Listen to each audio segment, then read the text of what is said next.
pa, ibang klase yun. Ang linis niyang Hindi, kumanta. plus mas mahirap na syempre, ready na siya, nagkaroon ng technical problem, pero twice, medyo nahinto ang performance na, yet nabigay mo ang isang napakagaling na performance. Give it up for Rainiel. po. Rainiel, ano ang pinaka-importanting lesson ng natutunan mo dito sa Pilipinas Got Talent? Wala po pala to sa laki o sa liit po. It's about talent po pala. Yes. Wow. Perfect. How old are you now? 11 po. 11. Friendship, ikaw muna. Sige na, kasi Friendship, nakukitan tayo. ang cute-cute mo. Ay, friendship. Cute nga ako, thank you. Friendship na rin kita. Ang cute-cute mo, tsaka alam mo, ang galing mo kumanta. Salamat po. Linis. Ang linis. Malinis. Salamat po. And with matching choreography pa. And, you know, singing dating sa American Idol, Sanjaya ba yun?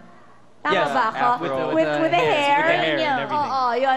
Kasi malaking factor kung bakit cute na cute ka talaga yung buhok mo. So, dapat i-maintain mo yan at pahabain mo pa sa more. All natural. And, really? Natural. Wala extensions? Wala.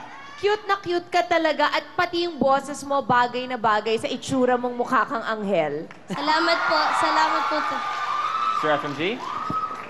Well, in spite of the technical problem, you have saved yourself. You're really very good. Salamat Galing-galing po. mo. Thank you, judges. Now, if you want Rainiel to be part of our Wait, grand look at the whole family pala. Lahat sila ganyan ng hair. Ayun o. Kulot sila lahat. Sino po may pakanan yan?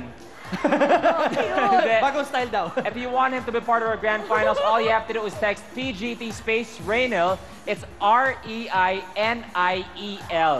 Yes, it's PJT space Rainiel. Rainiel, again, good job. Thank you very much. Good luck, ha? We'll see you later. Sige po. Thank you very much, bro.